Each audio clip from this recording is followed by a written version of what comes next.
What's the best way you've seen someone get fired or quit?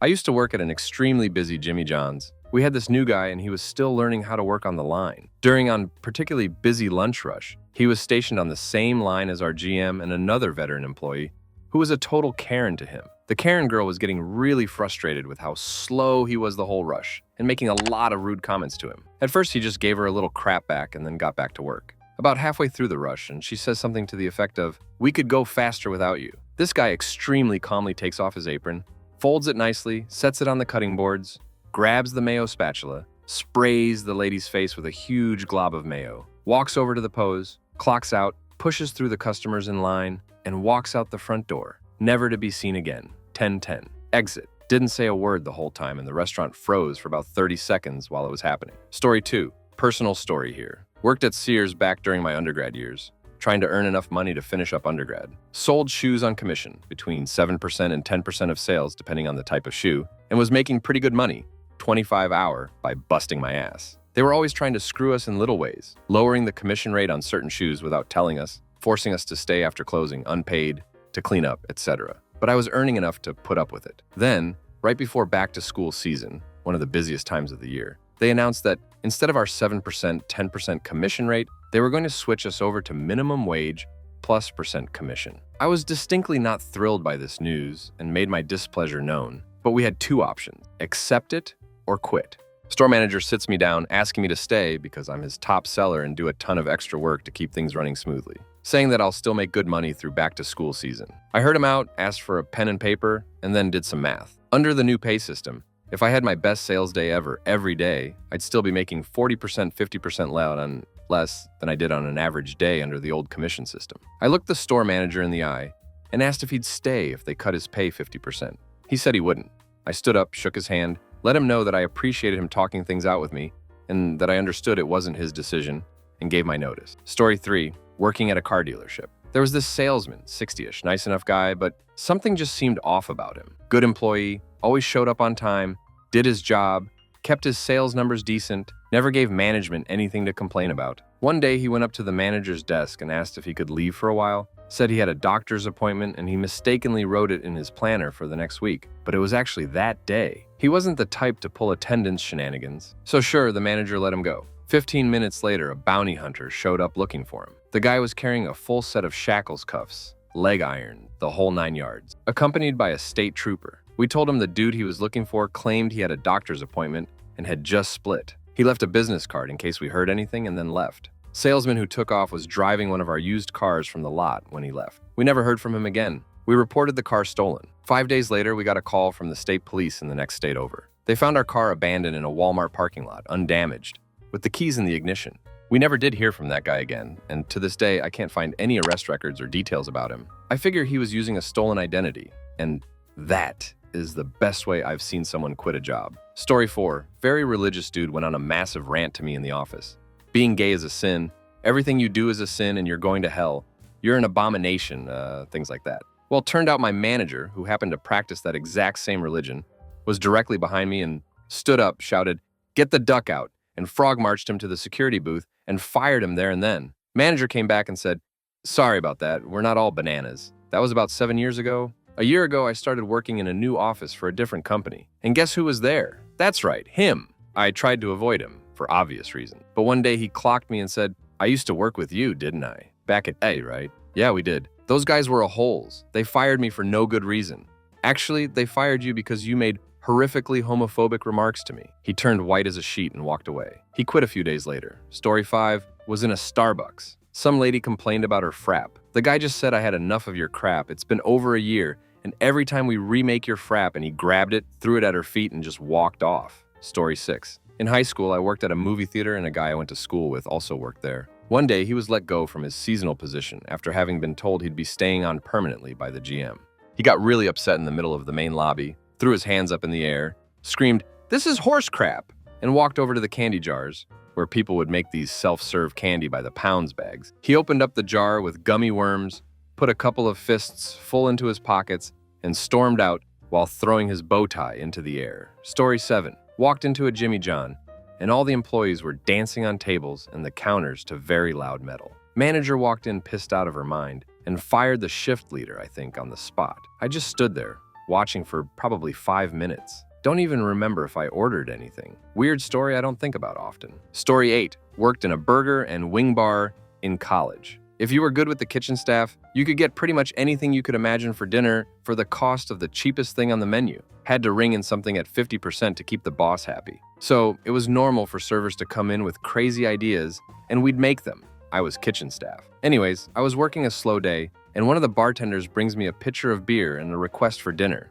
Bribes always work. And it's not like he was paying for the beer anyway. It was like a double burger with a steak quesadilla for a bun, triple bacon, onion rings, and some other crazy toppings. Weird part was the sauce. He wanted the entire thing covered in the special Hauskett sauce, like poured over the complete burger. I laugh, accept my beer bribe, and make 2.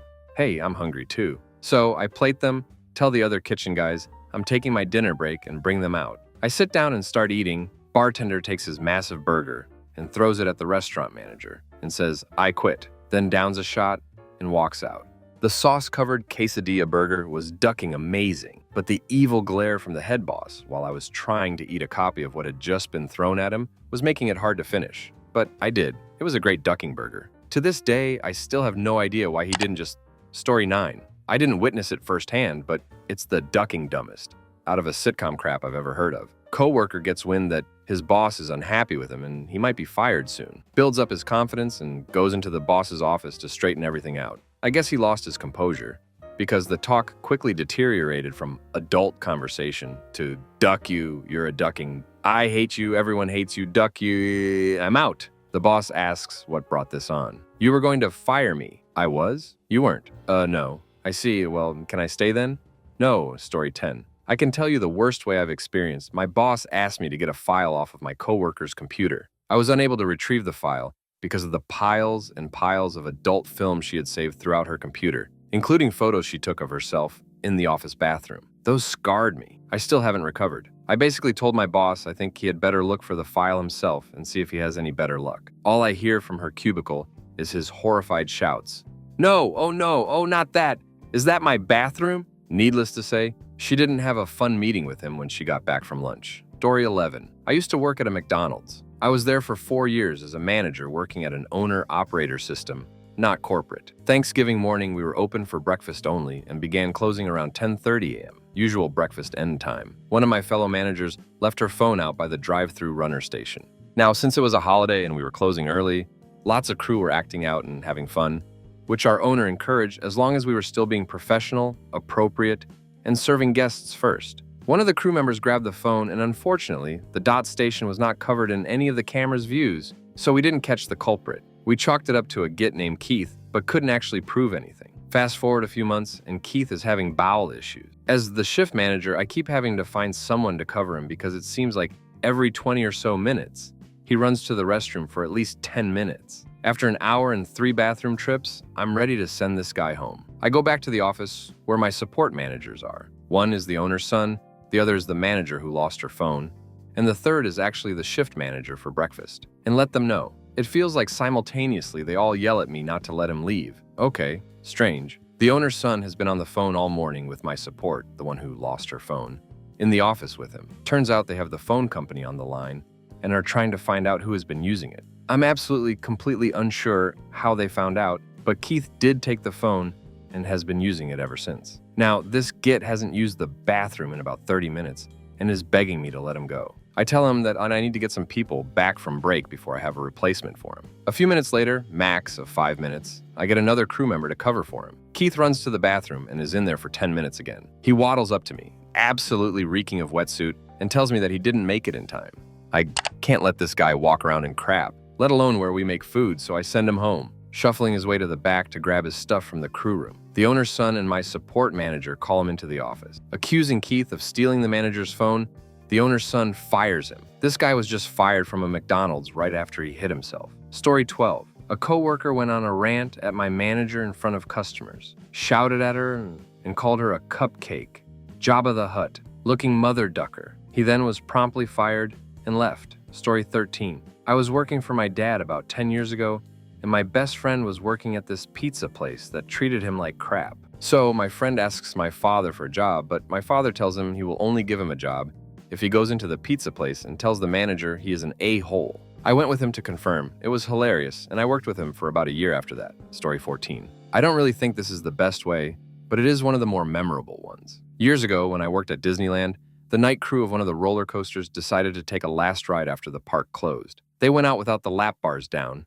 and one of the track turns is close to a walkway where they were visible. A park security guard saw them all standing up in the train and called Theme Park 1, the park manager on duty that night, to report it. A day or two later, everyone on the crew, including the lead who dispatched the train without the lap bars down, was fired. The union couldn't do anything to help them because they all clearly violated safety protocol. One team member ultimately got his job back because records proved he had gone home early that night and was off property when the incident happened. He wasn't allowed to go back to that ride, but he didn't care because he was a river guy anyway. Damn good guy too, so I was happy he got his job back.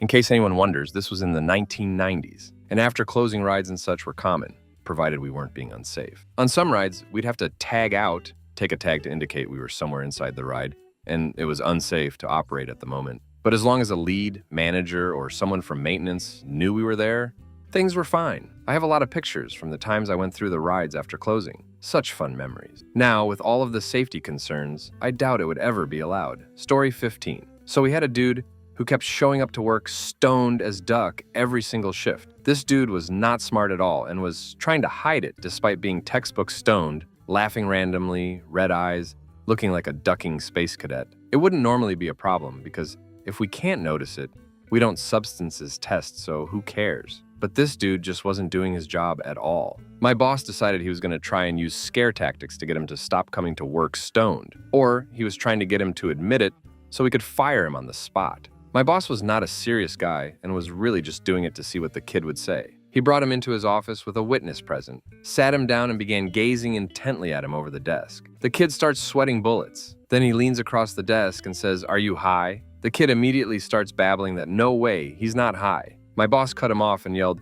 "You're a liar." Then follows up with, "If you show up to work again high, you're fired.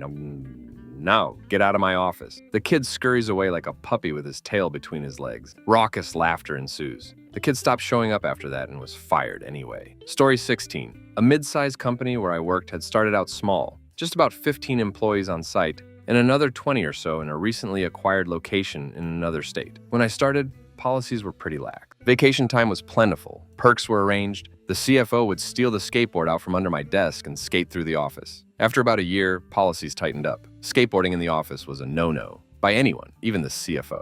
Vacation time was cut. We acquired another company.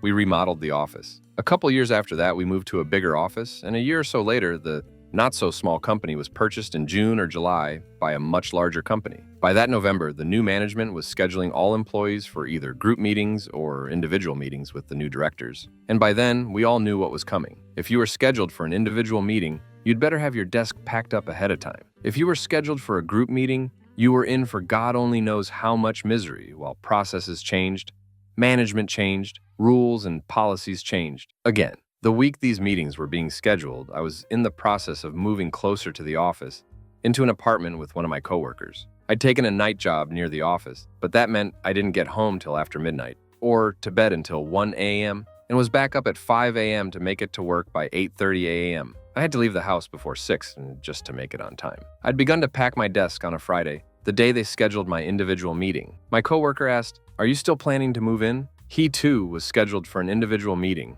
half an hour after mine. When I got to work on Monday, several of my coworkers were walking out, boxes in hand. We hugged and promised to stay in touch. When I got to my desk, I packed the last few of my belongings, with my boss next to me, telling me, "You don't know what's going to happen. Why don't you log in and do some work?" I scoffed and waited for my appointment. The skateboarding CFO poked his head around my desk and waited for me to stand up. "Hi, woman.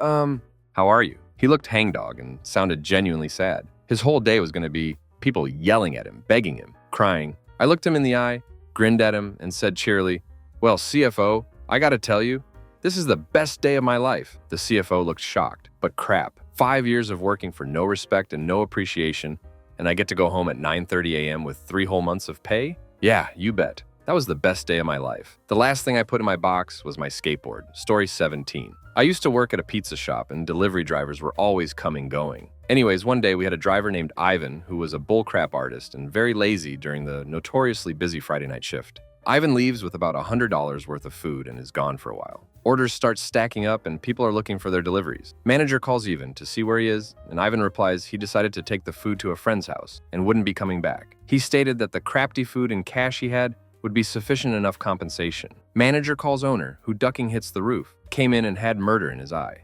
About a week later, Ivan shows up wanting his job back. Almost saw murder that day. Story 18. Our production manager brought in a 12-pack of Natty Boh and slammed all of them as quick as he could right on the production floor. He said he quits and walks out the door. I wasn't even sure if he was drunk yet. It was incredible to watch. Story 19. So the summer after I graduated from high school, I worked at a pretzel maker at the local mall. It was a pretty cool job, got free pretzels whenever I wanted and got to go shopping before work, after and on breaks if I felt like it. So anyways, the only downside was that I had to work with crafty kids who were still in school and only cared about high school and drama and blah blah blah.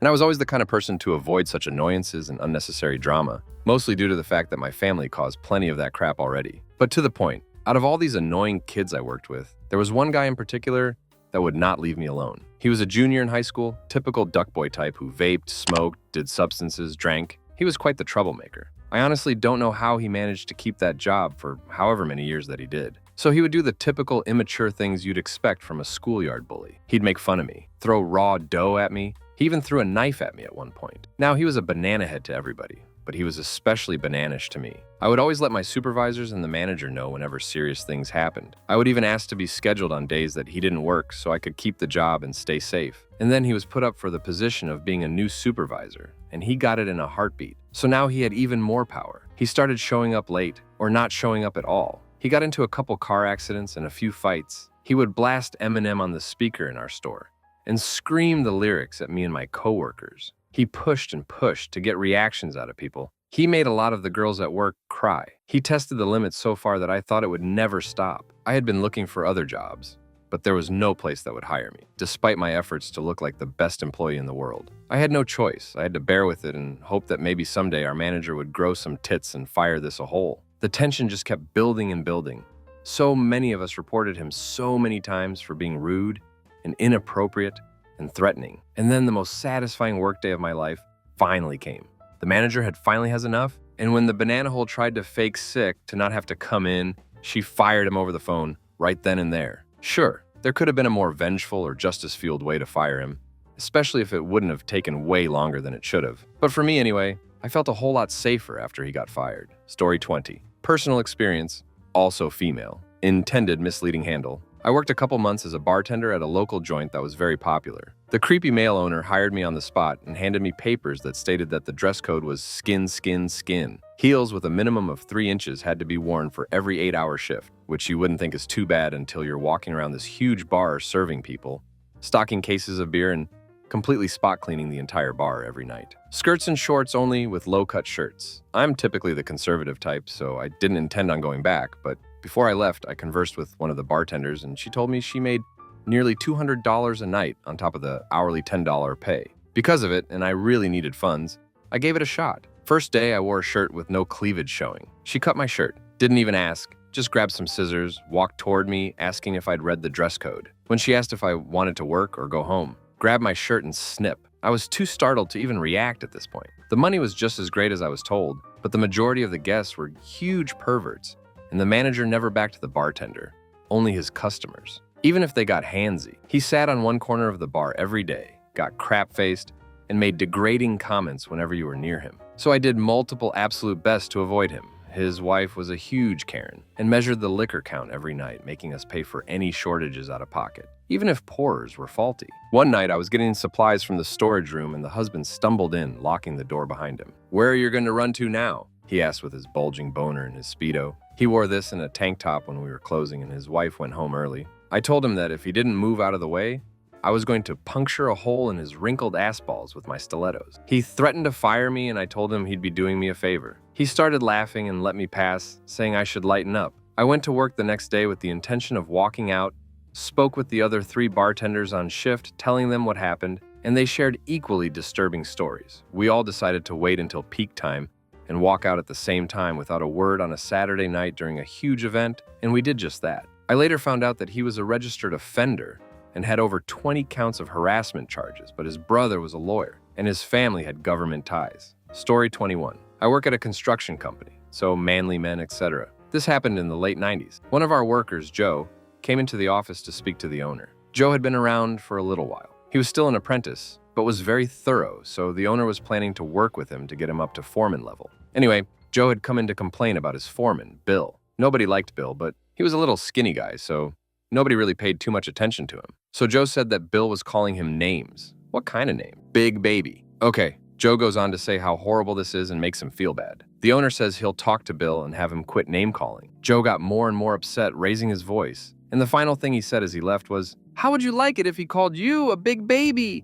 You big baby." I had my head on my desk laughing so hard I couldn't breathe. Joe never came back. He missed out on a great opportunity because somebody called him a big baby. Not as dramatic as some of these, but really funny at the time. Story 22. I worked at a food production facility for about 2 years. 6 weeks after hire, I got to interview and was promoted for a shift manager position. In the interview, when they asked what my plans for the future were, I told them I would eventually like to do the job right above the one I was interviewing for and the one right above that. In the interview, it was agreed that they would set a career path for me to get there. Over the course of the next year and a half, I outshined the other 5 people in my position, did extra work, was trained on inventory, interviewing, employee reviews, all the stuff the position above mine would entail. When one of the positions above mine opened, I applied and interviewed for it, ultimately not landing the position, which was fine. About 4 months later, they were hiring for the manager of the production floor and had 2 guys interviewing for the position. Now we had just gotten a new HR manager in the meantime. One of the managers in the position above mine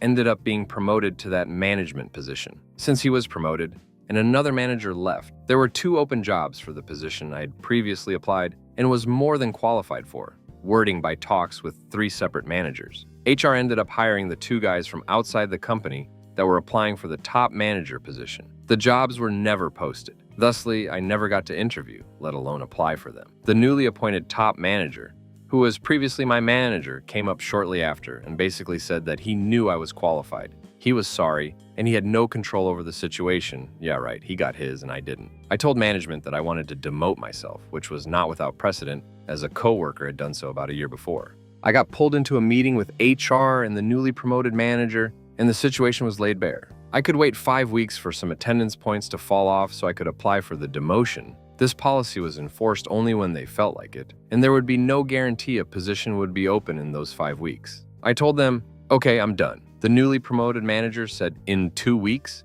And I replied, "No, right now." Started signing papers and collected my final check, which, written by the new HR manager, didn't even have the right date on it by 2 months. Story 23. Well, it was me on my last day, but I was 16, 17 working at McDonald's on the front counter. Anyway, it was Big Macs for $1 and we were a store in a mall, so busy. This guy comes back with an order he'd received. He threw down 3 empty Big Mac boxes and a half-eaten Big Mac. He screamed at me, "These had pickles." I asked for no pickles. I'm allergic. I looked and noticed the half-eaten one had Big Mac sauce on it. I proceeded to pick it up, throw it at his face, and yell, "The Big Mac has pickles in it, hamburglar," and walked off the job. 10-10 would do again. Story 24. My dad owned his own chiropractic clinic, small family business with his brother and father. To give me and my sisters a start in the working world, he hired each of us when we were 15 to work the front desk part-time around school. We made appointment, checked in patients, did some insurance billing, etc. My older sister worked for him for a year. She did well. I worked for him for 2 years. It was a good job, and it was nice having lunch with Dad so often during summer and on school holidays. Younger sister was hired in as I was getting ready to leave for another job, so I was training her. I told her, "Look, the number 1 rule is at the office, he is not Dad. He is the boss and the doctor, so treat him like that in front of patients." 2 days in, a patient was at the front desk chatting with my father. He turned to my younger sister to ask her to do something, and she snapped in her best girl, whose dad is too stupid to live a voice. "In a minute, I'm busy. God!" He fired her on the spot, right in front of me and the patient. She couldn't believe it. I had to grab her purse and drag her out to the parking lot so her meltdown didn't happen in front of the patient. She went home and raged to Mom. Mom told her at least Dad would be nice and pay her for the 1.5 days she managed to stay employed. Story 25. This was a long time ago. I was working at a firm, And my boss was this black English lady who kept losing people because she had no people skills and was mean for the sake of being mean. She kept harping on me all the time about what I was doing and would insinuate I wasn't working or working enough all the time. I complained about her to HR once, and they talked to her, and she stopped for a couple weeks, then went back to being her normal self. I was barely hanging on that job by a thread because I couldn't take the constant harping and yelling at me. She was very hated in that firm, and they should have gotten rid of her a long time before. Finally, we're having a meeting in the main conference room, me, her, and her assistant. She starts in on the insinuating, I'm not doing any work and she's just being a Karen for the sake of being mean again. And I snap. I say, the weird thing is, as I get up and start heading for the door because I want everyone in the firm to hear, why you haven't fired me already? I open the door and start yelling, because clearly I'm the worst employee ever and don't do anything. At this point, she realizes she's about to get in trouble if I leave, and she was scared and says, okay, let's talk about this. But it was too late. I walk into the hall and toward the HR office, and I'm yelling the whole time. How you got this job is a mystery because you are the worst manager I've ever encountered. You have no people skills. You're a terrible human being, and as I'm walking by people's offices, they're applauding me. The HR guy is in the hallway now, and I walk up to him and say, sorry, I can't take it anymore. And he nods, knowing it was coming at some point anyway. She's right behind me, and she's terrified. She was let go not too long after. Story 26. I worked at a local cookie shop when I was in high school. It was very small, low-key, and pretty casual. We chose our own hours, and our boss was pretty cool. She just was very specific about stuff sometimes. If something wasn't done the exact way she asked, you'd get a passive-aggressive comment. She also had a bad habit of keeping us overtime. We still got paid, but if your shift was 10-4, chances are you were there till 4:30, but you got used to it. Then one day a guy came in, we'll call him Brian, and started working for us. I didn't know him, but he went to our school and was my age. He, I think, was a part of some organization that helped high schoolers find jobs. So he had a very strict schedule, unlike the rest of us. Every MWF from 3:30, 5:30 he worked, except he always got pissed if he had to finish something before he left. Plus, he hated how specific my boss was and was just an all-around angry person. Then one day, he just never came back. I think he was fired because my boss never mentioned it, but he had definitely left on not-so-great terms. It was weird, but we all just went with it. Plus, we were kind of glad he had gone. He wasn't very good at his job. A year later, I saw an article that he had been arrested for hit a guy. Another 6 months after that, he was involved in an assault case. I always knew he was an angry kid, but damn, I scooped cookie dough right next to a dude who hit a guy. Story 27. In college, I was a shift manager at a fast food restaurant. The service and food there was horrible because the other managers, including the store manager, were extremely lax and never attempted to discipline or even ask the lazy, disruptive employees to do their jobs. One night, I was the closing manager, and this one particularly bad employee was really getting on my nerves. She was trying to start her closing process during the dinner rush, to which I told her multiple times she cannot leave the counter unattended and that pre-close protocol cannot be started until 7. Very basic rules in place for good reason. Every time I caught her standing around and talking, I politely asked her to get back to work. Next thing I know, she's in the back of the restaurant spraying another employee with the hose from the sink. After that, I kept on her the whole night to make sure she actually did her job. When she went on her break, she left and just never came back. The note I left in the computer for the morning manager was something like, busy dinner rush, so-and-so called off again. And Susie quit, I think. I asked her to do her job, so she left and never came back. Story 28. I had been working at this horrible burger place for a little over a year, and my boss was the world's largest a hole. She constantly berated and yelled at the employees in front of customers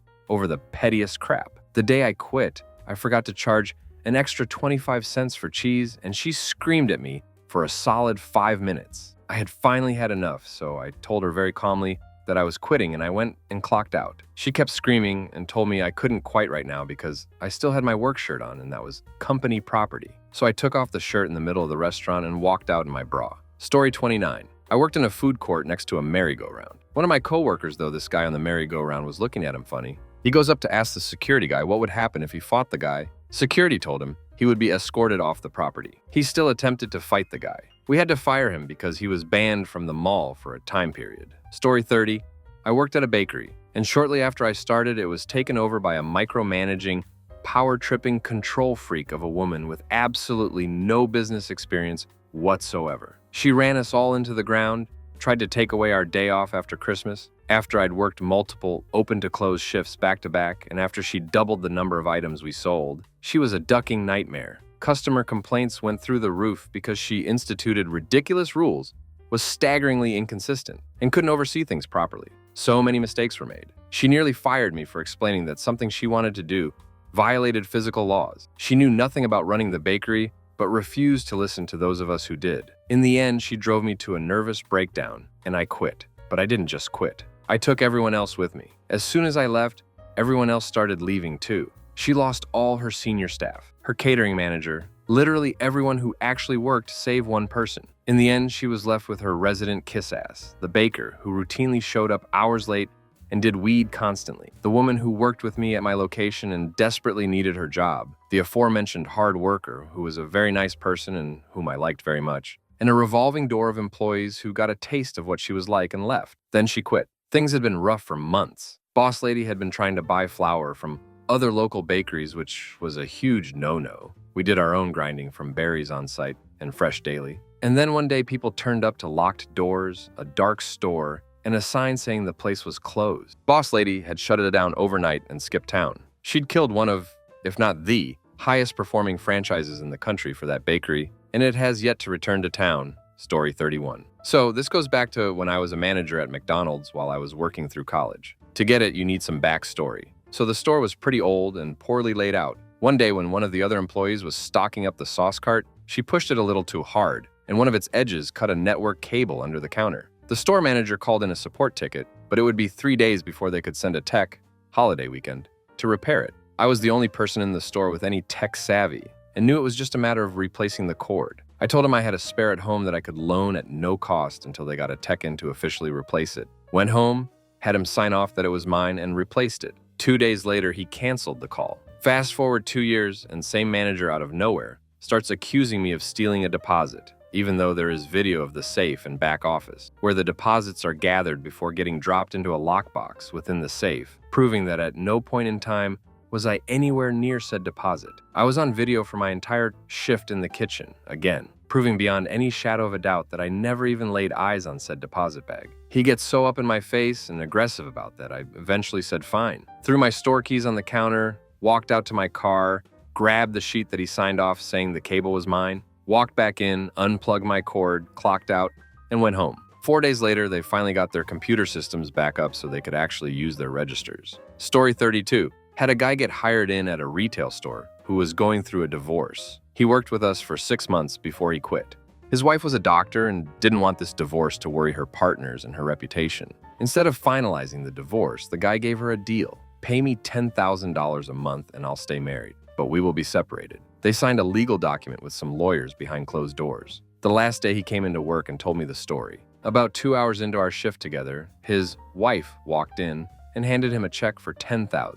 He looked at me and said, "Well, good luck for the day," and walked out. He did not notify any managers as he was walking out. We have headsets, and I hear, getting louder I might add, our manager on duty yelling in the headset for him. He tossed it on the floor on his way out. When the manager came up to me and asked what happened, I explained what occurred. The manager told me he was never hiring anyone going through a divorce again. Story 33. A coworker keeps bringing his school books to work. Another coworker decides to bring it upon himself to police this non-work-related activity and keeps hiding said textbooks. This goes on for a while, rankling the first coworker until it pisses him off so much that he tells the manager, who tells the guy to knock it off. "No, fire me." "Okay, you're fired." A couple minutes of back and forth, and disbelief turns to rage. The guy picks up one of those old CRT monitors off a desk and hurls it across the room. He was a pretty strong guy. Story 34. My former manager at a previous store. Dude was a typical alpha douche. He was so very concerned about us not liking him though. Couldn't figure out why. He constantly changed his mind about how he wants things done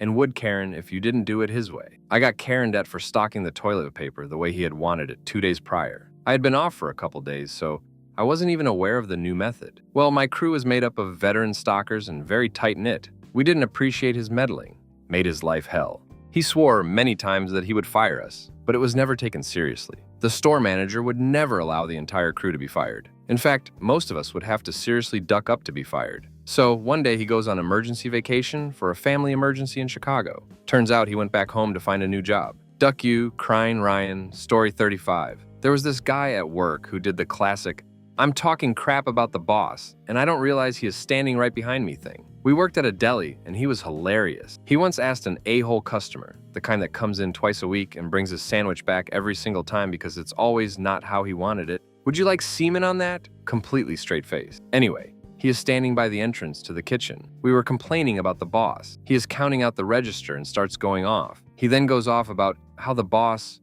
bought the deli through selling substances. The boss was actually writing the schedule on the calendar the whole time and heard his whole tirade. The boss had a hell of a temper and was usually drunk when he came to the deli and just beamed into this guy like no tomorrow. The whole time the guy was just laughing, knowing he was had and heading to his car. The boss followed him out screaming the whole way and screamed at him as he drove off. The boss didn't say anything to me or my coworker.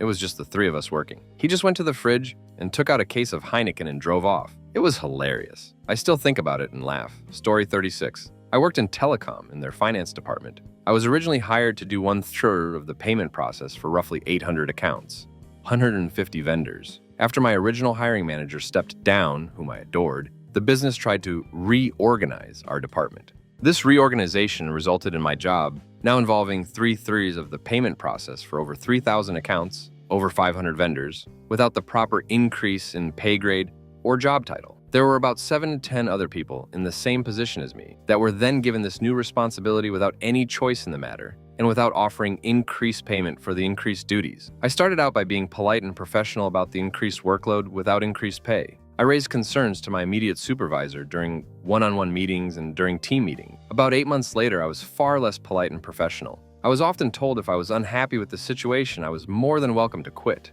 to which I would spitefully reply. If they were unhappy with my complaining about increased workload without increased payment benefits, they could fire me and I'd happily collect unemployment for wrongful termination. Eventually, we were given a minimal raise and a new job title was created especially for us. I put in my 2 weeks notice that day and eventually left after only 1 week so I could take some time off between jobs, because duck that place. Story 37. I quit my job in a doctor's surgery by telling the lead doctor to go duck herself and stick the job up her arise after being accused of not being marked as logged on when I was in work one day. The fact that she went into the system and printed it out pissed me off because that said day, she had me doing most of her admin work on her computer and she damn well knew it. Thing is, I'm such a calm person and would never speak to someone like that, but it made me mad that she was outright lying when she knew full well I was on her computer. I did this in front of the whole staff because she had the audacity to try and humiliate me like that. I went back home, laid on the couch, and cried. I'm still laid on my couch crying about it. Wasn't one of my smartest choices in life. Story 38. My own rage quit when I was younger was pretty funny, I think. I used to work at a Denny's restaurant not too far from home. I like pretty much everybody that I work with, including a really big black guy named James. James was always really cool with me. I worked the graveyard shift and I was a young, small white kid in a not-so-good side of the city. James would always stick up for me when I got the really crazy drunk people. I don't remember what we got into an argument about, but I got really heated. I was so pissed off that I took one of the small trays that was holding the drinks that I was carrying, dumped all the drinks on the ground, and threw the small serving tray literally into the ceiling saying, "Duck this, I'm out of here," before storming out of the restaurant. It was those ceiling tiles that you could push up and move out of the way. So when the tray hit it, it knocked one of the ceiling tiles out of the way. The tray landed inside the ceiling, and the ceiling tile fell back into place. I was pissed off at the time, but in hindsight, it was probably pretty hilarious. I came back the next day and worked as normal, as though nothing had happened. The manager didn't say anything to me, and James and I worked out our issues. Story 39. I work in a bar/restaurant. There was a point where we only had one chef due to 2 being on holiday and the kitchen manager taking the rest with him when he changed jobs. While our GM did put out a plea for help to other venues of the chain, it fell on deaf ears. What she shouldn't have done is put the poor guy on open close every single day. He tried, bless him, but no one should even be asked to do that, and he wasn't asked. At the end of the night, he closed down the kitchen, dipped his fingers in the oil tub, and wrote 86 on the back wall. Never came back. Story 40. I worked for Walmart for several years as a teenager. The day I finally quit, I walked into the store for a 3:30 to 11:30 shift. I went into my manager's office and said, "Patsy, I'd like to thank you for making the last few years at Walmart a living ducking hell. I'm leaving because you are an awful person, and I'm so glad I'll never have to deal with your crap again." I then ripped my name tag off, threw it at her feet, and then did so with my Wallet Mart vest. I then began to walk away. She then told me to get back here, so I did and threw my discount card into the air because I forgot they would need their precious 10% off card back. I stormed out high-fiving my favorites on the way to my car. She was a Karen and would frequently do things that were rather illegal in the workplace that I should have reported sooner than I did. Story 41. I worked a shift in a factory once. where a guy working a job near me was tripping something bad. This guy was normally pretty ducking weird, so we didn't pay much attention to it. Suddenly, I look over, he stops what he's doing, screams, Caw, I can fly, I can fly. He then flapped his arms, ran down a hallway, and smack, slammed into the side of a huge piece of machinery. It seriously looked like a ducking bird flying into a clear window. Out, cold. Our plant manager ended up calling the hospital to find out what the hell happened. Oh, and to pass on the message that he's fired. Definition of weird? Okay, so here's an example. I once saw him spend an entire break watching pans move down a conveyor. His head bobbed back and forth for 20 minutes, tracking each pan as it went. Almost a full year later, he randomly returned to the plant at 4 in the morning, dressed up and everything, and went to the foreman's office looking for Sheila, who had reportedly called him in. There never was anybody named Sheila that had ever worked there as a supervisor. 3 days later, they replaced the 1 to 34 number lock on all the doors with an RFID pass system. Story 42. I worked in an oil and gas company some years ago. The head office, front office, not an oil rig. Very corporate. One of the specialists, geophysicist, had an office full of stuff. Mostly books and papers and rocks and samples. Just stuff. So much stuff. It was packed up against the glass walls and there was barely any room to move. It looked horrible compared to the rest of the place, which was very clean and streamlined. The boss said, clean out your office. What the boss meant was, clean out your office, make it look tidy, take some of that crap home. What the employee heard was, clean out your office. You're fired for no reason at all, despite 20 years of great service. Employee went insane, used his rocks to smash all those clean and tidy glass walls, oil samples on the carpets, abuse, screaming, holes in the wall, smashed up computers, desks broken, every plate and cup and glass in the kitchen smashed, microwave smashed, fridge door torn off. It was like the Hulk had a fit. Lawsuit went on for years. Shame, because other than his dirty rocks, he was a great employee up until that point. Communication is key, kids. Story 43. I used to work as a valet. We were working in a kind of upscale restaurant, and a guy had brought a customer's car up front while the customer finished eating his dessert and paying his bill. Normally, the car gets parked in the front, kind of on the sidewalk between a telephone pole and a fire hydrant. The guy that I was working with got into the car, it was a newer Subaru Outback, and just gunned it in reverse and backed right into the fire hydrant. Put a basketball-sized hole in the back of the car and knocked the hydrant right out of the ground. Fortunately, it wasn't active and no water pipes burst or anything. He cried and then got fired. Story 44. I worked at a gas station convenience store. I was training an employee who had been there about a week on the cash at this time. So this guy comes in and buys a bunch of stuff in the store, totaling over 100. I'm around cleaning and letting the trainee handle the cash as he's got the hang of it by this point. So the transaction goes well, but about 10 minutes later, we realize that one gas pump of like $60 hasn't been paid and the car isn't there anymore. We figured out it was that guy that bought all the stuff in the store. We tell the owner and he flips. He said something along the lines of, "What am I supposed to do? Call the cops and tell them my employees are stupid?" He demands that the money missing comes out of my paycheck as well as the trainees. I said not a chance. He told me it was either that or find a new job, so I took my work shirt off there and then and threw it at his face and left. Still pisses me off. Completely illegal happenings all around. Wish I knew as much about employment law then as I do now. Story 45. I once quit a job as a maintenance supervisor at a gym in a pretty fulfilling way. There were roughly 70 televisions that would normally air news and sports. At the bottom of the screen was a ticker bar that would announce class schedules and gym events. I placed a fairly direct resignation letter on the ticker bar and had all the televisions play Slack Mother Ducker by Superchunk on repeat. The chorus line is, "I'm working, but I'm not working for you, you Slack Mother Ducker." Changed the password for the TV control system and walked out. As the manager was scrabbling to turn off all the screens and gym goers were cracking up everywhere. Story 46. I used to drive truck for a farm research station with a huge fenced-off yard for vehicles and heavy equipment. It was a strictly enforced 15 miles per hour area. One of the laborers was nicknamed Horse. I never knew his real name. Everyone just called him Horse. He was a hardcore alcoholic, missed a ton of days, always showed up late and hung over. Finally, one Friday, the station manager had had enough, threatened to fire him if he wasn't at work by 8 a.m. on Monday and from then on. Sure enough, 7:58 a.m., Horse comes screaming into the yard doing about 45-50 in his early 80s Chevy Land Yacht, does a full lap of the yard, drifting most of it, then comes skidding to a stop, half in the station manager's parking spot. The driver's door flies open and Horse falls out, completely wasted, along with about 8 beer cans. But hey, He was there by 8. FTR, his back registered 0.16 when he was given a breathalyzer about an hour later. Story 47. We hired a couple of extra people for the bakery because we've been losing bread wrappers, packers like crazy.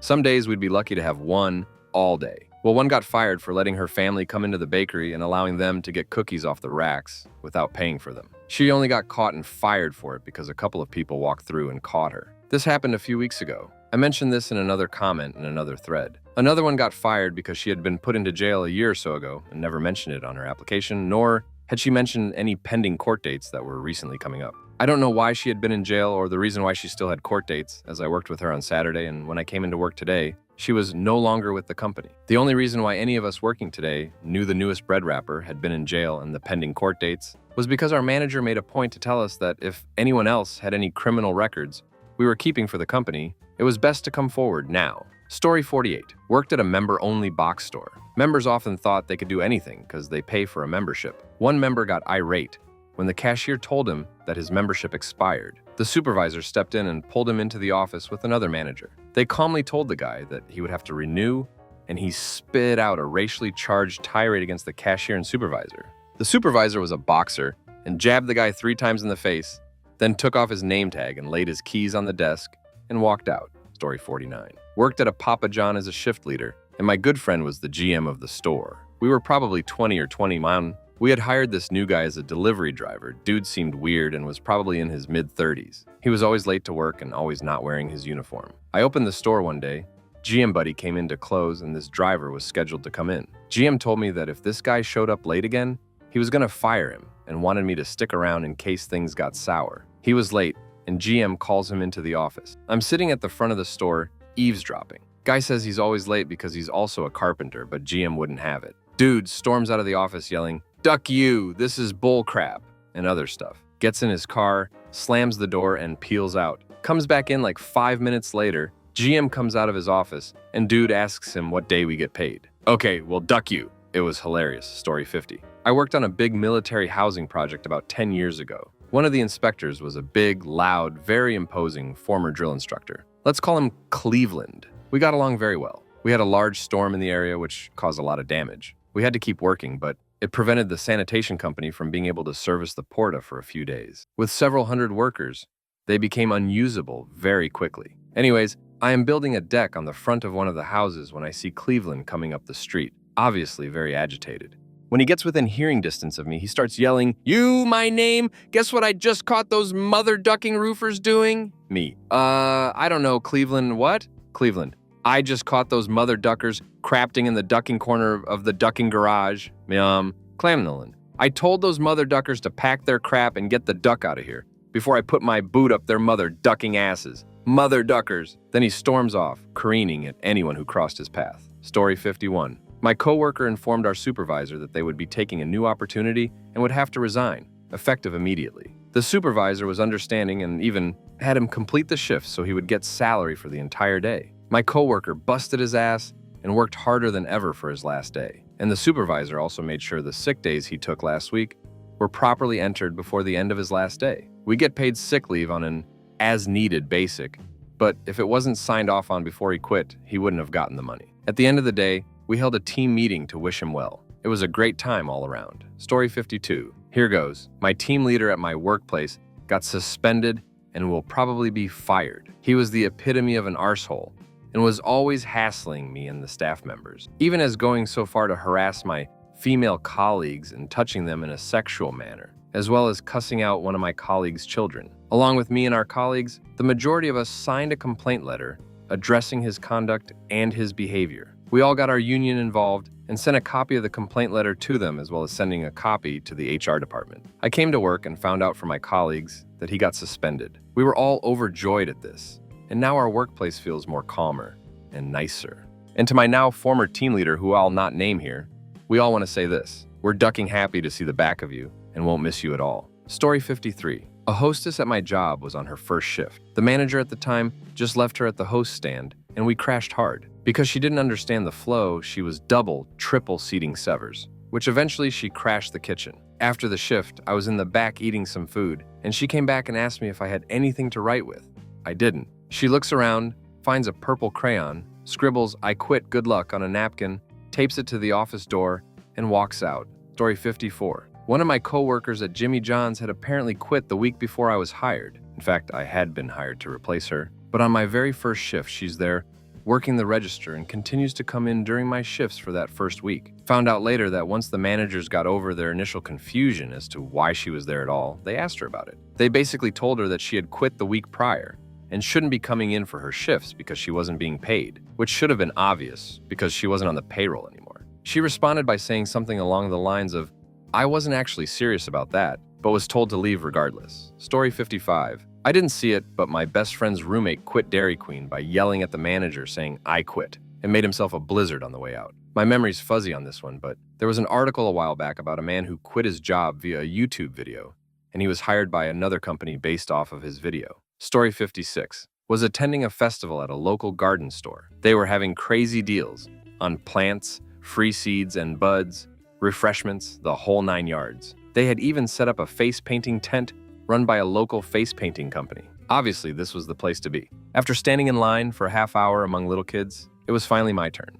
I sat down in the chair, started chatting with the face painter, when she got a phone call, which turned out to be from her boss. She excused herself to take the call. I didn't hear anything the boss said, but it must have been pretty bad because throughout the span of the 10-minute call, she got increasingly agitated and started shouting. At the end of the call, she totally quit her job and told her manager to find someone else to finish up this gig. I'm still sitting in the chair, totally in awe. We concluded this strange interaction with me as her final painting, her swan song. Story 57. Worked at a movie theater. We weren't allowed to be on our phones at all while in uniform, even if we clocked out. We had to wait to be out of the building. So this girl, a little dim-witted, walks right past our district manager while on her phone in uniform. He orders the assistant manager to fire her the next day. So we are in the break discussing her being fired, and she walks in. Now, someone goes, "Oh, I thought you were fired." She just says, "What?" His reply was to say, "Oh, never mind.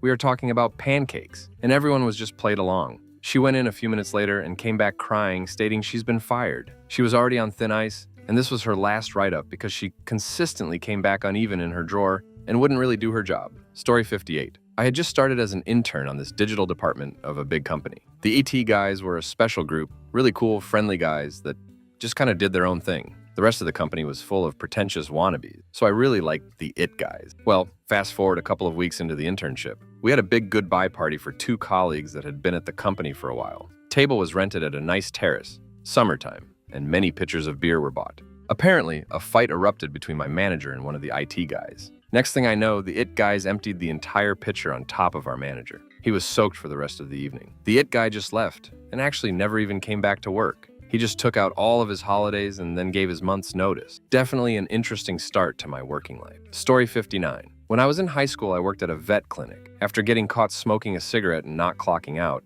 my boss took a guy I worked with into her office and told him to read over and sign a disciplinary sheet saying he willfully disobeyed her by smoking without clocking out. We used to be able to take a break without clocking out, but the boss's son decided we shouldn't, whatever. He read over the document and just threw it back in her face, walked out and never came back. Seemed legendary at the time. Story 60. While I was in college, I worked at Walmart. I unloaded trucks and we were short-staffed due to one guy breaking his leg, another getting fired, etc. One of the training managers informed us that we had a new employee starting, but he had to do his CBT's computer-based training first. So, after a day or so of CBTs, they sent him to the receiving area. We're already unloading a truck, and we see this guy walk in. I asked, "Hey, are you the new guy?" He says, "Nope," and takes his name badge off and throws it on the table and walks off. The training manager came back to check up on him, but he was long gone. Story 61. I used to work in marketing at a street sweeper manufacturer under a very strict former Army sergeant boss. He wasn't the type to try and help people through struggles or work with you to find a solution. The buck stopped with you, regardless of rank. Needless to say, there was a lot of turnovers, especially in the production department. The boss would go down into production and chew people out, and it was just a bad situation. The production manager was constantly understaffed, always behind on production quotas, and he was just super flustered. So one day while corporate was inspecting, he came upstairs to the offices, walked in on a meeting with my boss and corporate, and said, "Hey, I quit," then walked out. He left and was never seen there again. He had been quietly moving his stuff out of his office and was just totally ready. It was pretty awesome. Story 62. When I was 20, I somehow wound up at the site manager for a global service desk call center. So I was young, dressed casual, and was going around meeting the new hires. One of them was showing another how he could remote knit to his home PC and watch adult film from work. He was very proud of himself. I walk up, ask what they're doing, and the kid shows me, not knowing who I am. Yeah, fired on the spot for inappropriate behavior and violating security policy. He was crying and begging. It was his first job, and his mother had set him up with it. He had to go home and explain. Story 63. In a support center, we had contractors and real employees. Contractors were hired on if they were good, and there were spots for them to be hired on. One woman, she was black, was upset that someone else got hired on before her, or maybe because she wasn't hired on yet. Sorry, it's been a while. She was okay at the job, but there were other people who were contractors that were better. She wrote a long email and sent it to the whole department, managers, manager's manager, and CEO of the company, and walked out. She basically said that she wasn't hired on because the manager was racist. He's not. And that she should have been hired on already. She called out my team lead, wasn't her team lead and never was, and said, "I'm still standing," at the end of the email. I was told she has done the same thing before at other companies in the area. Story 64. When I worked at Super America, it's a gas station in the Midwest, I got so sick of being underappreciated by my managers. I once had a customer go out of his way to tell the managers how awesome my customer service skills were, and all they did was grunt and shrug it off. I went into work on one of my scheduled shifts and handed the manager my vest and told him I would rather lick razor blades than work here one more day. His reply was, "So, is this your 2 weeks notice?" Really? I believe that everyone gets at least one great quit, and this was mine. Story 65. I was off for a few days for my birthday. I'm sitting at my desk, and a few minutes after I come in, my colleague is all, "Oh man, there are going to be some big changes around here.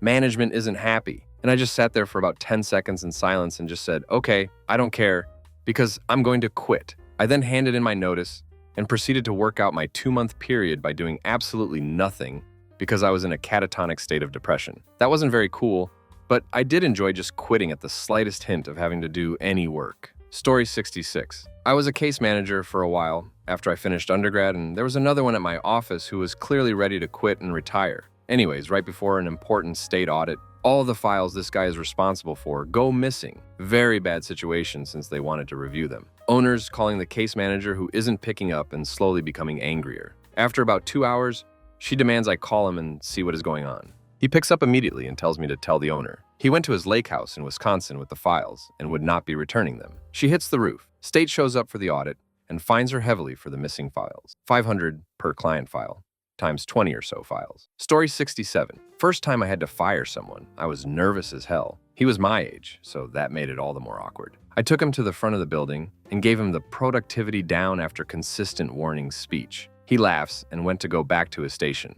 I say, "Hey man, I'm serious. We have to let you go." And he laughs, giving me another like, "Really?" And for a third time, I explain, "Yes, really." Never forget that one. Hit me in the gut. I had to fire the poor guy 3 times, then head to the bathroom and take a breather. Story 68. My mom had one of her coworkers just walk out and never come back. Kid was nice, but he was always counting the minutes until his next break and on his phone when he was supposed to be working. They were short-staffed at the time and couldn't really afford to be letting people go, so they kept him on. But he got several talkings too from the managers about his work ethic. One day, he just went out for a smoke break, left, and never came back. After 3 days of no call, no show, he was terminated as per policy. But the kicker is, he still used that store as a reference on his resume. We know this because my mom got a call from a hiring manager for the company he applied to for his next job asking about him. Needless to say, my mom didn't exactly have the best things to tell them. Story 69. I actually once just picked up my crap and left. I got tired of being yelled at and harangued all day. I put my headset down, yay call centers, looked at my supervisor and coworkers and said, "I don't need this crap. Find some other ducktard to do this crap job." I grabbed my things, threw my badge on the desk, and left. I think I had a call on the line too, which is what set me off. I refuse to work in a call center ever again. Those places are ducking hell. The crap people get away with, either as customers or as management, is disgusting, and they didn't pay me enough for the emotional trauma. I went through all of my PTO in under a month when I finally made it through my probationary period because I was so stressed out. Story 70. There was this one guy who threw a hissy fit about his break time. He felt his break was too early into his shift, and when he asked the manager to change it, the manager said that they would have to see if they could find another time for him to go. Well, that answer wasn't good enough for this guy. So he quit on the spot, and then he walks out. You have everyone begging him to finish his shift as we were stupidly busy and understaffed. He ends up finishing the shift while half assign everything, and then he never comes back. He doesn't give official 2-week notice. He doesn't come in for shifts he had scheduled, and he gets his mom to call the office to let the managers know that he did quit and will not be returning. What's the craziest way you've seen someone quit or get fired? Story 1. Worked in local TV news for nearly a decade. All the glorious stories and flameouts, the nerdy and the wordy. Ways in which to quit or get fired. In one market, the local TV news director would give his departing reporters a very special cup that was more an antique-looking ornate metal mug fashioned like it was made by a Virginia colonist, who's also a famous United States founding father. One pistol of a reporter who was being guided around a lot because management wanted her gone. After a particularly hard day at work, she stood up and said, "I'm done, I quit." When the news director came out of his office to see about the commotion, reading glasses perched on his nose, she turned to him and said, "Get me that ducking Jefferson cup, I'm done." She gathered her things and walked out. No Jefferson cup was given, allegedly, though the worst is when people just disappear into the ether. A local TV reporter was thrown in jail for bouncing checks, and authorities finally caught up to him. The story goes he spent a weekend in jail, bailed himself out somehow, and was gone. Just gone. He never came to get his things. No one knew where he went. I can remember his face, but I can't remember his name. Here today, gone tomorrow. One young college grad was working her first TV job, and she must have come straight from the graduation party. She'd received a dual degrees in communications and business. She wanted to save the world. She landed in a small town, in a small market, there to enlighten the masses. In the few days I worked with her, I came to learn she'd gone to Cal Poly and had been recruited by Microsoft. This was mid-90s, but turned down job offers to come work in the noble, truth-seeking profession. She was a firm believer in justice and all that stuff. 2 weeks later, she gets her first paycheck, and a realization set in.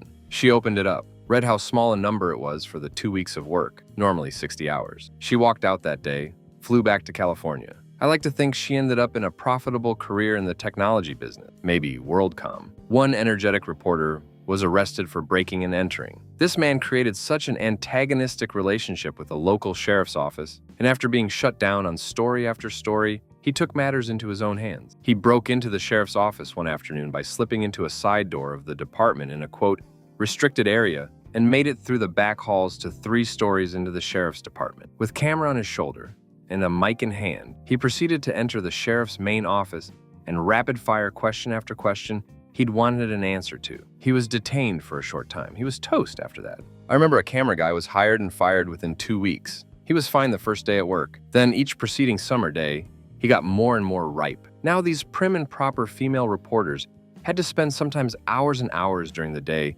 seated next to this cameraman going from story to story, in which they complained at first, quietly, and then defiantly stating, "I'm not getting into a car with someone that smells like swamp ass." He was warned a few times, but whether unable to get to a shower or didn't understand body odor and was asked to leave and never come back. Many a female reporter felt herself pucker a little less at the news of his firing. Weathermen have a particular special place in the halls of quitting or getting fired. Ah, those stories. Story 2. A coworker of mine came to work at the auto parts store with a severe hangover. A customer got smart with him and made the comment, "Having a bad day?" My coworker punched the customer right in the mouth. Another customer said, "Hey, you can't do that." So my coworker punched him too. Then he walked out of the store. I've never seen him since. Story 3. Teacher here. A guy in my department, 3rd grade, put in for a personal day to go to the beach or something. The school refused to authorize a substitute for him, obviously. The dude called a babysitting service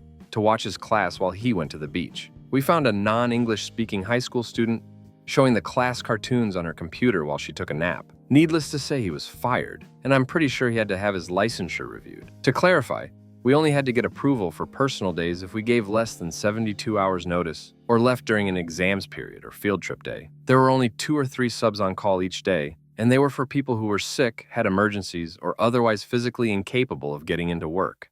All other subs came through a separate state-run department that needed at least 3 days' notice. Story 4. I had to escort out someone who had an interim security clearance, but forgot to tell the investigators that she'd previously gotten a DUI on a military base. Our office idiot, thinking she was just leaving for the day, said, "Well, nice knowing you," and she burst into tears. During the exit brief, she somehow thought it relevant to bring up to us all that she'd been molested as a child and then chronologically document everything bad that has ever happened to her since that time. I was a new manager at this point, but had some senior staff with me. After we let her vent for a while, things calmed down, and they explained some of the smaller stuff about her benefits staying for the month and whatnot. Following this, they had me go out into the parking lot with this bawling woman to ski the security sticker off her car. As I'm chiseling away, suddenly remembers that her child was still in daycare on post. So I got to drive her up there, where she refused to settle her account with the daycare and drive her back to her car while she dramatically explained to her child that they don't have any money anymore, and she had no idea what they were going to do. Why you'd tell this to a 5 to 9-year-old is beyond me. All of this while I was trying to handle a regular day's worth of work over my cell phone. Story 5. A girl named pronounced Destiny let her aunt into the cell phone store I used to work at while we were opening so her aunt could steal phones. When I looked at the footage later, I was in the back doing registers and deposits and confronted her. She responded, "It's not like I let anyone be coming in here. She family and needs a phone." Dude, first, what the duck? Second, she took 7, not 1. Third, what the duck? Fourth, you work here and know that the active lines and IMEIs in those phones will be blocked immediately, thus making them useless. Or at least had pretended to pay attention to that part when I trained you. And fifth, what the heck? Story 6. I think that airline attendant that grabbed a couple beers and slid down the emergency water landing slide wins this contest of how to quit like a boss. Story 7. Worked in a restaurant, and on his 3rd day of work, a new employee showed a picture of his banana that he saved on his phone to several female employees. Manager says that he has to go to his office after his shift so that he has to get a warning. Ends up grabbing the big bag of salt and black pepper and starts throwing it into all of the food that was prepped for a Saturday night and ran away. Story 8. I work in a retail wine spirits store. I'm in my late 30s and would usually be working each night with this guy in his early 20s. Let's just say his attitude and demeanor generally left something to be desired. Just before Christmas, I'm towards the back of the store, stocking the shelves, when, from the front of the store, he blurts out without warning, "Dude, did you know that," insert major plot twist here, "in the new Star Wars movie?" My initial reaction was, "Are you ducking kidding me, bro?" As the movie had literally come out the day before, and I hadn't seen it yet. For background, as with most people my age, Star Wars was an institution in my house, growing up and still is today. One of my first memories is seeing Empire Strikes Back in the theater. I was so taken aback by this little punk. "No, you see the new Star Wars yet or anything?" I gave him a pretty good verbal smack upside the head for a few about how stupid he was for ruining the movie for me, seeing as I was really looking forward to seeing it. Well, because this guy is a complete idiot and now feels guilty, he proceeds to attempt to download the movie illegally on his work terminal, which is also a regular desktop PC. Of course, he downloads a virus instead, which totally crashes the computer and renders its post capabilities useless. He feverishly spends the rest of the night attempting to fix the problem without any success. He asked me if I think he will get fired. I told him to fess up to the boss, tell him it was a stupid mistake and beg for mercy, and he may keep his G, as our boss is a pretty forgiving guy.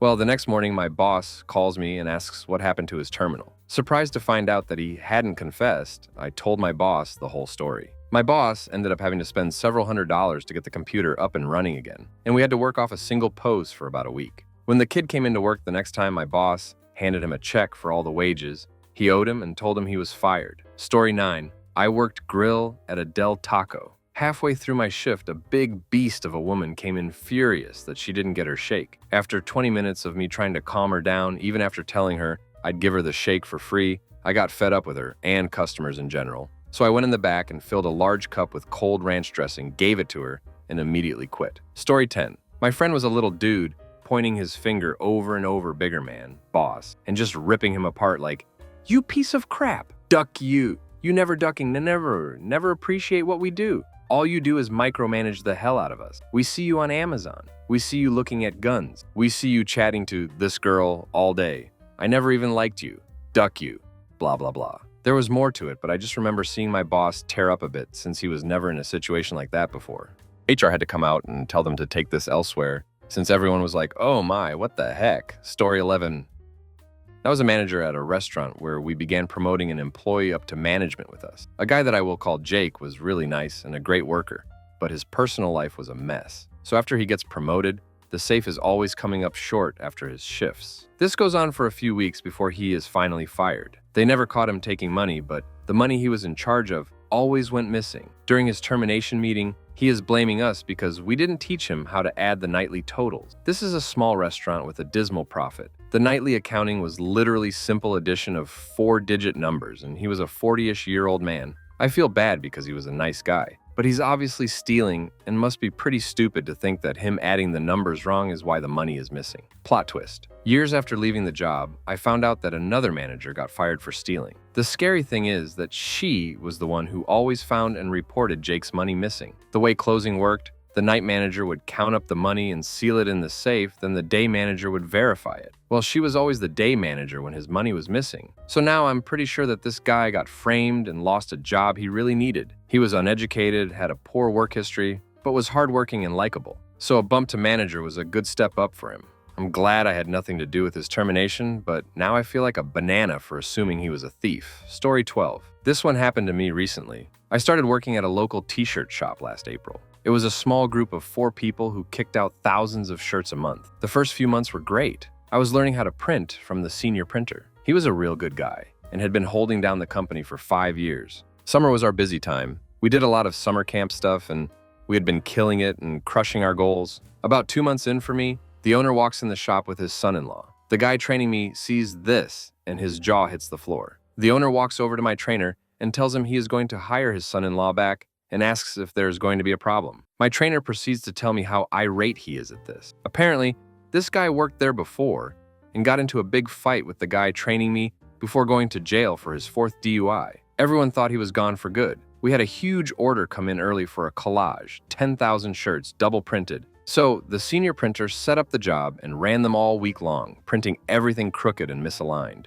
He packed them all up and told the owner that was his last job, and he quit in the grounds. They were never supposed to bring the son-in-law back. Words were exchanged back and forth and it ended badly, but he got the last laugh. Every single one of those shirts came back and the company had to take a 25 grand hit. To add fuel to the fire, the owner had to reprint all 10,000 of them, and half of them got rejected again because he didn't know how to run the machine properly. Moral of the story: be good to your employees, especially if you can't do the job yourself. Story 13. A senior manager was quitting for a new job. He was always a little wacky, but super intelligent. So he decides to quit by announcing everyone's salaries, including the VPS. He just wanted everyone's cubicle and said, you make this much and don't deserve it. A lot of pissed people afterwards, not at his antics, but at certain co-workers who made more money. VP was making $250K. At least that was good to know. Story 14. At my previous job, one of my co-workers who borrowed $2 from me once a week came into work a little late. My manager came up to him and said, hey man,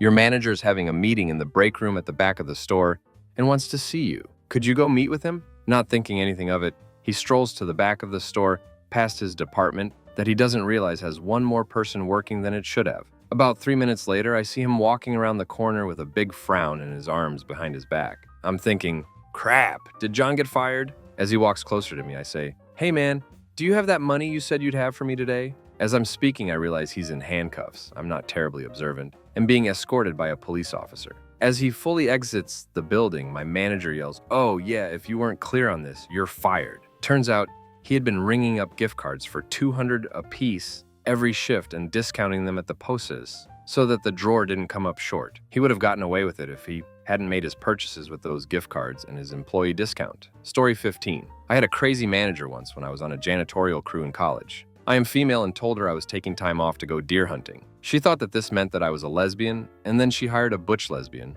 because she thought we would get along, as she put it. We did get along, but not romantically. However, her and a bisexual girl on my crew started to hook up. No big deal, really. They would often switch partners to work together, and people would switch with them so they could work together. Cut to one night when they were working together. No one could find them. Then, we got a call from clubs on the 4th floor that their only upstairs bathroom was locked from the inside and someone was making loud and disruptive noises inside. We go upstairs and we hear someone finish very loudly from inside. Boss tells us to unlock it, and we find them both in a compromising position. Clothes go on quickly and they are fired on the spot. Boss tells them to clean out their lockers now and return all equipment. They do, but they are yelling the entire time down all the stairs and corridors that they are being discriminated against for being LGBT and that they were going to sue the college. Never heard from them again, no idea if they did sue. However, if I ducked in the bathroom at work with my boyfriend, I feel like I should probably be fired too. Story 16. I worked as a server in a pretty popular restaurant in a city that was all but overrun by heroin addicts. When I first started, there was a guy who seemed pretty nice, albeit a bit slow. Turns out he wasn't slow, just always high. He was fired one night after getting caught passing out in front of the pose while putting an order in. Here's a story about me in high school. I worked at a Fazili's in a small town where everyone considered it fancy, and half the customers were illiterate idiots raging on pills. This rude dude came in one night and ordered a pizza to go and demanded I go ahead and give him his breadsticks to eat while waiting. Usually I would have, but he was being a git and I was a passive-aggressive teen, so I told him I couldn't and pointed to the sign on the menu that said breadsticks were not included with pizza. He yelled at me and demanded a manager, who came out and backed me up and told him he would have to buy some if he wanted some. The next day, I found out that the dude had called back in the morning and lied about the incident, saying I cussed him out and laughed at him. So the general manager gave him a free pizza and wrote me up saying that my next write-up I would be fired. That was my first write-up in the 2 years I worked there. So when she handed it to me to sign it, I wrote, "Duck you, I quit," instead and walked out. The Karen still gives me dirty looks when I see her around. 7 years later. Haha. Story 17. Oh my, I have the best story. You guys, this girl was freaking crazy. She was pregnant, which made her even more insane, and she was on heavy substances. Anyways, she was a server, and she just always had this nasty attitude towards people and always talked crap, but could never back herself up. No one really liked her because she always used her pregnancy as a pity party, and her presence was just miserable. So one day she goes off on one of her insane rampages and gets in the face of one of the calmest guys you'll ever meet. This guy is a Jehovah's Witness, like really y'all. This guy is a saint. So anyways, she starts screaming at him and telling this poor guy to hit me mother ducker and has her fist pulled back like she's gonna punch him. And he's just standing there like, Yef? Keep in mind, all of this is going on during dinner rush and she just doesn't even care. Finally, the manager steps in and this crazy-ass girl starts cussing the manager out and the manager has to drag her to the back office. One thing leads to another. There's a lot of yelling. And this insane girl storms out of the office and takes the dustpan that's full of gross crap and dumps it in the middle of her section, screams loud as hell, and storms out of the building. She comes back a month later. She lost the baby due to her substances problem. She's jobless and still a crazy Karen. She attempted to get her job back, but obviously that didn't happen. Story 18. Back when I owned a plumbing company, I had an employee that wasn't quite a plumber yet, but could do service work pretty well. I had to send him to a new home for a punch list of some minor things. On the list was the shower head was making noise. When he was talking to the homeowner, a very nice-looking woman in her late 20s, she said that while in the shower head made a whistling noise. And he said to her, in front of the superintendent, "Well, if I saw you naked, I'd whistle too." She complained and I had to let him go because at the time, that was the only development we had work in. Story 19. Someone stole a company car. I worked at a car rental agency. Not my location, but the store it happened at was the hub for our district. I used to go there on an almost daily basis, so I knew the guy. He was one of the counter reps. They all have keys to the store, as well as the alarm and the combination to the safe. It's a cashless business, so we just stored the car keys in there overnight. New Year's Eve, he decides he needs a shiny new whip to impress his date. Sneaks into the store after closing and treats himself to an Acura. Returns it early the next morning, thinking he made out like a bandit. I can't recall how he was caught. I guess they found a mileage discrepancy on the vehicle. That or the alarm company phoned to say someone had been in the store after hours. Probably a combination of the two. Anyway, they reviewed the surveillance footage and he was busted. Had he worked in at any other store in our district, he would have gotten away with it. Management was cheap, so cameras were only installed in high-risk areas. This particular store had a problem with parts theft, so there were eyes on the vehicle compound as well as the interior. It was the only time I worked there that someone took a car for a joyride after hours. Or at least the only time they were caught. Story 20. I work contract jobs. It is not uncommon to have 20 people on a job and over the course of, say, 4 months, the life of a contract, lose 2 to 3 to other jobs. It's called dragging up or dragging ass or whatever. We're on a fairly high-paying job, top 5% in wages plus per diem, and this guy has a date circled on his calendar. I forget what, let's just say it's Tuesday the 7th. Someone asked him what that was about 2 days before. Oh, that, he says all casual. Retirement date. He is an older guy, but most of the older guys that travel, more money but longer hours and more stress, tend to be on their 3rd or 4th wives and had money issues, etc. We make S figures, but I'm not sure many that age still traveling are ever going to retire. No one believes him. Now we don't do much in a day for most of the project. Medium to heavy workload on the front end, lots of sitting, then very heavy on the end of the project. We are mid-project. After that day, he shows up, every day, very politely refuses to do anything as he is retired. 2 months pass, and now people are getting pissed because he has done nothing, and we are getting back to needing to work every day. They never fire anyone as it looks bad and lawsuits, etc. So they give this guy his layoff. He is happy, takes his unemployment, and is retired. Story 21. When I started working at a call center, We were given a few examples of real recordings of phone calls to listen to give us an idea of what good and bad customer service sounds like. You get the idea. You don't physically answer a call in a call center. You know that you're connected with a customer when you hear a 1 second long, quite high-pitched beep through your headset. In the last recording we listened to, the first thing we heard was the beep, but the agent didn't do any greeting. There was just silence. The elderly lady customer shouts, "Hello? Hello?" but still no answer. All you can hear is background office noise and some muttering from nearby. Then suddenly the agent, seemingly completely unaware that the customer is listening, shouts, "Listen, if you don't shut the duck up, then I'm gonna take my car and ram it up your ducking ass." The old lady customer sounds appalled and says, "Is this company name?" The agent finally hears the customer, realizes that the customer has been listening in the entire time, says, "Oh, crap," in the most panicked way possible, and then hangs up. Needless to say, she was fired within the next hour. Apparently, the agent was having an argument with her colleague next to her. Story 22. On my first week as a new hotel front desk manager, I was doing a night shift with my assistant front office manager, so I knew what night shift did when some guests came out of the elevator. I didn't know them from Adam, so when the guy came over asking for replacement keys, I went through the whole normal process and got him keys. My AFOM, however, looked pissed. I helped the guy and looked to see what she was looking at, and it was the other guest who was in her underwear and a bra, and was over chatting with the night security guard. I thought it was odd, but whatever. People get locked out all the time. Maybe my AFOM was a prude, who knows. The guy went over to the girl and the two went back upstairs. The next night, I saw the main schedule had been changed and one of the employees was crossed out. I asked my AFOM who it was, and she pulls up a picture of the fired employee on her phone. It was the nearly naked girl from the previous night.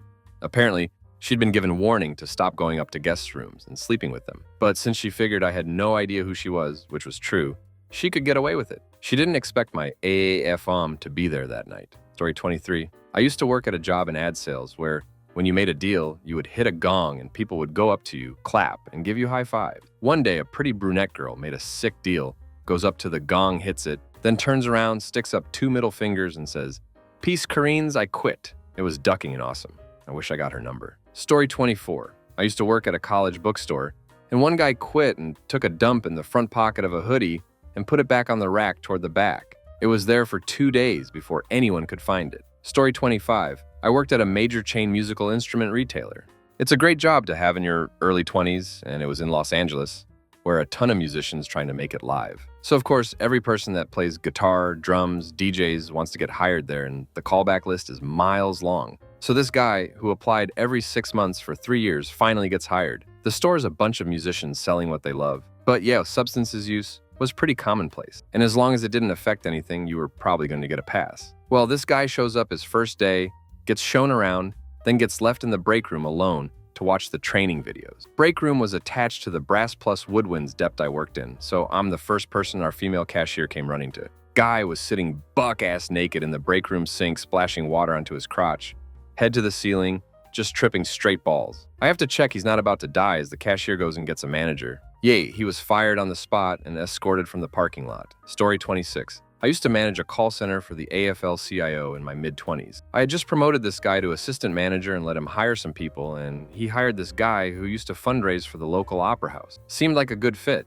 since there was no fundraising, so if he was good at that, he'd rock at this. He worked for us for about 2 weeks before one day getting up, smashing his chair on the floor, shouting, "Duck this! Duck all of you! I ducking hate the unions! Commie sons of Karinis!" He threw the half of the chair he was still holding across the room, stormed out, never to be seen or heard from again. I felt so bad for my assistant, who hired him because he had been his first real hire. When I left, I promoted him to my position, and he was a great manager for that office for several years. Story 27, mid-1990s. We were in crunch mode at work, trying to hit a contractual deadline. All hands on deck, working weekends for a month. It's 85 degrees, 30 C in the building because they don't run AC on weekends. Everyone is stressed. One guy never shows, but the managers won't discipline or fire him because he has magic powers. Tandem mainframe server admin. Server guy strolls in at 5 on Sunday because his beeper went off. There's no emergency he can find. My cube neighbor is giving the guy crap about the rest of us working, and he's off mountain biking. More verbal abuse. Finally, server guy grabs the geek, pins him to the wall, and gives him a couple punches to the gut and face. Server guy outweighs geek by at least 50 pounds, 22 kilos, so it's no match. We break it up, and server guy leaves. Geek dials 911, and I dial the general manager. Cops come, take report. 10 guys confirm server guy started the fight. GM takes the crew to a titty bar to convince Geek to not press charges. Next day, server guy is fired. Geek admits he faked the pager request to screw with server guy and was happy as hell with the outcome, despite having a black eye. Story 28. I worked on a government software project that was fairly stressful. Everyone was basically just running around putting out fires all the time. Our test lead, who has gone on to run the entire enterprise process team for our large organization, had finally had enough of the upper-level project management. He put together a presentation on the status of his test organization. It had all the normal stuff in it, like number of defects found, program risks, etc. But when he got to the end, there was the Einstein quote about the definition of insanity as trying the same thing over and over and expecting different results. After that slide, he began briefing his plan for the test team going forward. Things such as lab equipment, tasks they need to cover, new personnel, etc. Finally, his last slide was an updated org chart that had his name missing. Story 29, ooh, fun. I used to work in Japan for a company that went bankrupt in a specifically horrible way. Everyone found out because they didn't receive paychecks. Japanese employees had been going for months without paychecks. My boss insisted we all show up for work, that this was a bump in the road. I flat out refused, notified my boss, and he threatened to tell HR that I had not been working for the work period, an entire month. Being a weirdo-plush punk, I gave my friend's husband and his thugs, junky-looking bandmates a bag of beer to come over and hang out in the lobby where students hang out. He let me go home pretty quick and told me he'd tell HR I worked the month. He was a creep in several other ways. I couldn't believe he was ducking the branch over promising they'd get paid. The company was already going spectacularly belly up all across the news, and no one got paid, and everyone started applying for the same small pool of other jobs. Story 30. I worked as a dishwasher at a restaurant, and we were all very relaxed. I'd help prep, cook pizzas, and I made myself lunch on long days. We got a new line cook. He was in his 50s and liked to refer to himself as a chef. The first day he says, "I never gave you permission to come onto my line," when I go to grab something. He took a similar attitude with everyone else. He made the mistake of sauntering into the kitchen during the Friday night rush, he was off, when we were going crazy. He jumps right in the middle and starts trying to tell the kitchen manager that he'd be taking the next day off. The headline cook tells him to GDFO his line before he bashed him in the head with a pan full of mussels. The new guy responds by yelling, "I ain't no punk Karen," and wants to fight. His Karen ass was dragged out the back door and fired by the kitchen manager. The owner came in to see what the commotion was. He kind of shrugged and sighed, then left the kitchen. Story 31. I work for one of the automakers in Detroit. We had a Middle Eastern contract engineer who, while he claimed to have 2 master's degrees and working on a PhD, was completely worthless. He was supposed to run meetings, and I basically had to use him like a sock puppet and tell him what to say. Nothing major, just things like, "Thank you for coming. Our next meeting is at X time next week." There was a lot of hand-holding and babysitting. He wanted a direct job so bad, he actually offered to work as a janitor as long as it was direct. At the time, the contractors had green badges and the direct employees had blue badges. One fine day, frustrated that he wasn't being offered to convert to a direct employee, he offered up this pearl. "Maybe if I put all the blue badges in a room and blow it up, there will be room for me to get hired." He was escorted out by security within the hour. He left me a post-it note that said, "Thank you for helping me. You are a gift from God."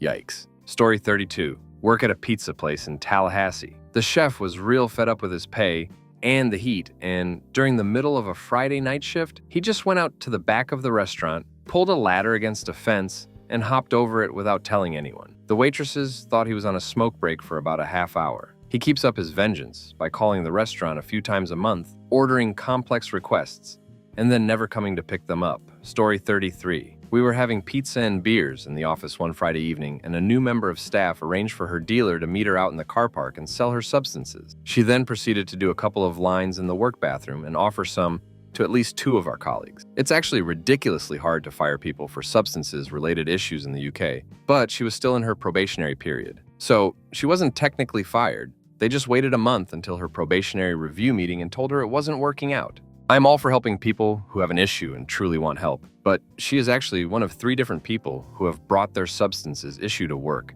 and it frustrates me how hard it is to get rid of them. The second eventually got fired for stealing £5,000 to fund his habit. The third still works there and is a nightmare to deal with. Story 34. We hired this guy from a nearby company, and he thought he was a huge deal. Actually, he was a huge deal, but that doesn't matter because he was also a compulsive liar. He shows up 4 hours late on his first day, and for some reason, they take them with him on a sales call. He goes to the sales call, makes an ass of himself, and a bunch of people he claimed to know were like, "Who the hell are you?" At the airport, he disappears and we never see him again.